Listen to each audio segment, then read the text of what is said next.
Now for our story. The windows of David Bowman's comfortable white house look directly on the river. In fact, the well-kept lawn edged with flower beds sloped down to the very edge of it. Tonight, as Bill Meade sat in a deck chair under a big tree at the side of the house, he could hear every tiny sound the river made. Little waves lapping against the shore a few yards below him, the call of a night bird, even a snatch of music coming from somewhere across the river. He was thinking how pleasant it was to be here rather than in the cramped quarters he had just moved from at the auto court. It was kind of David to take him in, but that was typical of David. Bill lit his pipe and fell into a little reverie, thinking of his life during the last few years, wondering what the future would bring. And then he heard someone at the gate.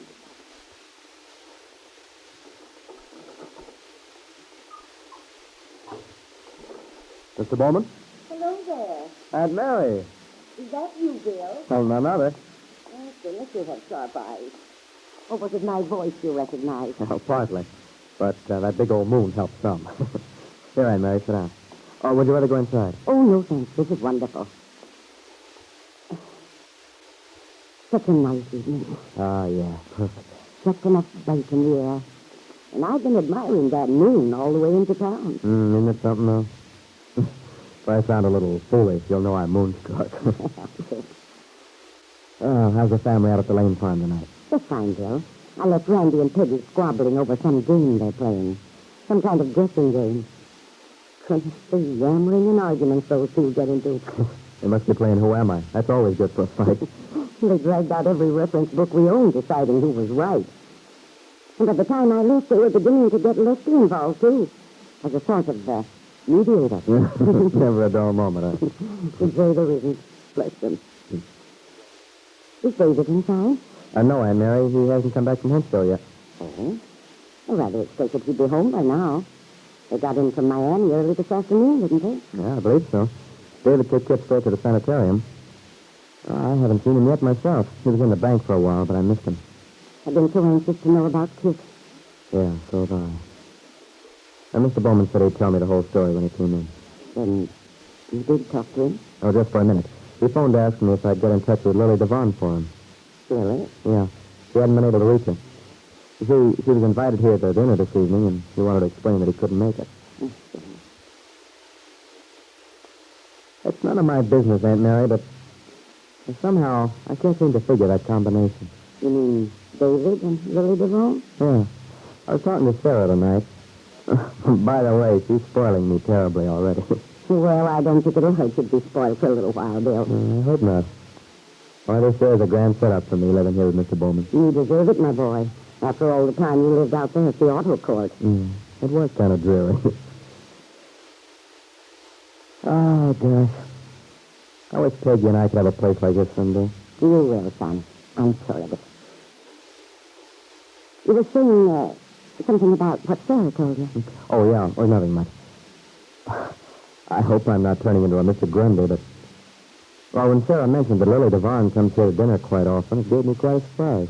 Why? Oh, I don't know exactly. They're so different. You know, I'm crazy about Mr. Bowman. He's a terrific guy. And Lily's a wonderful girl, but... Well, I just can't see them as close friends. Because they come from such different backgrounds? Well, yeah, I guess that's it. A part of it, anyway. And then Mr. Bowman has so much dignity somehow, and Lily being a glamour girl... Oh, I don't know. Lily's certainly beautiful, but I don't know that I'd call her a glamour girl exactly. Lily has a lot of depth to her. Oh, sure, she's no featherbrain. But she isn't. Lily's early life, even as a child, was anything but easy. But despite that, Lily has come through it all with a very real philosophy. And she had to do it without much help from anyone. Yeah, she must have taken quite a beating as a youngster. That's right. And now she's looking for something, some kind of security, something solid to believe in. And it may be that David's friendship shows a very real need for her. Yeah, I guess you're right, Aunt Mary.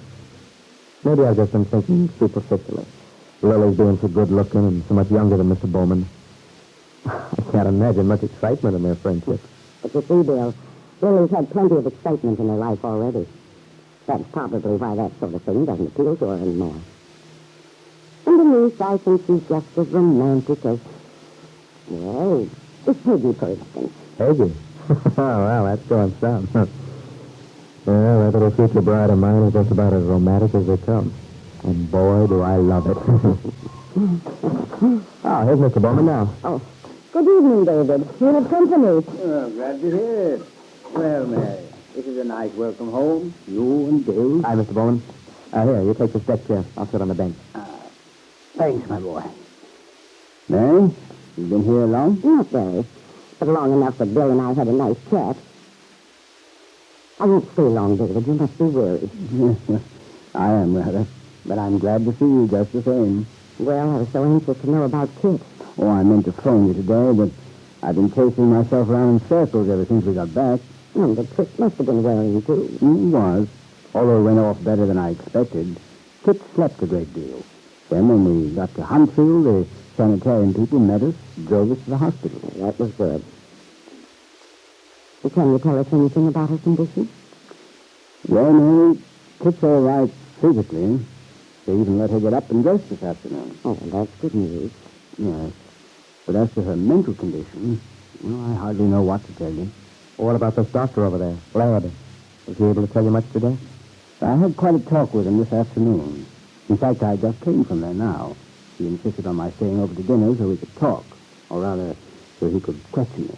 About Kitt's childhood and so on? Yes. He put me through quite an inquisition. I was surprised at his interest in her life when she was very small, hardly more than a baby. Yeah, well, according to the modern psychologist, that's just about the most important period in a person's life. So that he said. Then it's no wonder Kitt's having trouble now.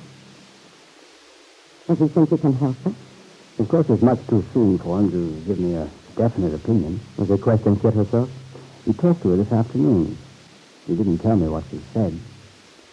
Well, knowing Kitt as you do, David, would you say there's much change in her? Yes, Mary. I'm afraid there is.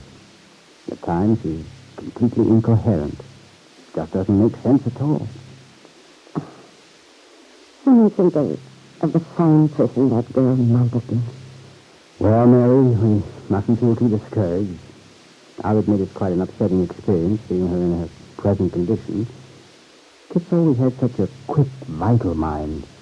Yeah, it gets you down thinking about it. A person you've been close to. I meant to ask, Mr. Bowman, do you think it would be a good idea for me to visit her over there? Frankly, Bill, I don't think it's advisable. Not just yet, at any rate. Well, I guess you're right. Maybe later when she's better, huh? Mm-hmm. Mary, I have an idea. I don't know whether you agree or not. What's that, David? I've been thinking this illness of Kitt's may be the beginning of an entirely new life for her. When she recovers, she may be a different person. I mean, she may have found her way back to what she really is. To her basic nature and character. I hope you're right, David. I hope you're right. Oh, is that someone coming here? Oh, no. So quiet tonight. Oh, it's coming from across the river. See? You can even see the car in this moonlight. Isn't that Brett Cameron's place opposite us? Yes. I guess Brett's having company tonight. That's funny. Looks like Ben Calvert's car. Yes, Bill, the car is Ben Calvert. But the driver is Ben's wife, Jessie. She has come to visit her former sweetheart tonight in order to make plans concerning her stepdaughter, Kitt. Two sides of a river, and two opposing desires. On one side, David Bowman and Aunt Mary, who sincerely look forward to Kitt's recovery. On the other, Jessie and Brett, who are doing anything they can to threaten the girl's recovery, perhaps to bring about her imprisonment for perjury.